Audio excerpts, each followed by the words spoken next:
Hi, hello, నమస్తే. ఎలా ఉన్నారు అందరూ? నేను కస్టర్డ్ పౌడర్తో బ్రెడ్ స్వీట్ చేశాను. ఇది ట్రై చేస్తే బాగుంది, చాలా బాగుంది. టేస్ట్ మాత్రం ట్రై చేస్తే సింపుల్గా అయిపోతుంది, పెద్ద కష్టం ఉండదు స్వీటు.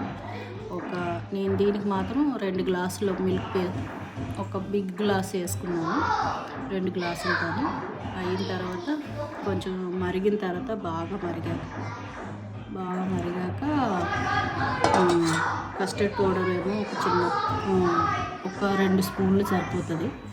2 స్పూన్లు కస్టర్డ్ పౌడర్ వేసుకొని పచ్చి పాలలో వేసుకొని కలిపి దాంట్లో వేసుకోవాలి. ఒక 2 మినిట్స్ మరగబెట్టిన తర్వాత బాగా చల్లారబెట్టుకోవాలి. 2 కలిపి మరగబెట్టిన తర్వాత చల్లారబెట్టుకున్నాక బాగా చల్లగా అయిపోవాలి. బాగా చల్లగా అయ్యాక దాంట్లో ఇప్పుడు బ్రెడ్ స్వీట్స్ అన్నీ నేను కిందన షుగర్ సిరప్ కూడా వేసాను కొంచెం, ఎందుకంటే కొంచెం స్వీట్ కావాలని. దీంట్లో కూడా కొంచెం షుగర్, ఒక 4 స్పూన్లు వేసాను దానికి షుగర్. అంతే.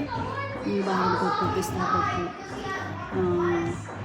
జీడిపప్పు అన్నీ వేసి ఆల్రెడీ నేను మిల్క్లో కూడా కొన్ని వేసాను, జస్ట్ పైన డెకరేషన్ కోసం వేసాను.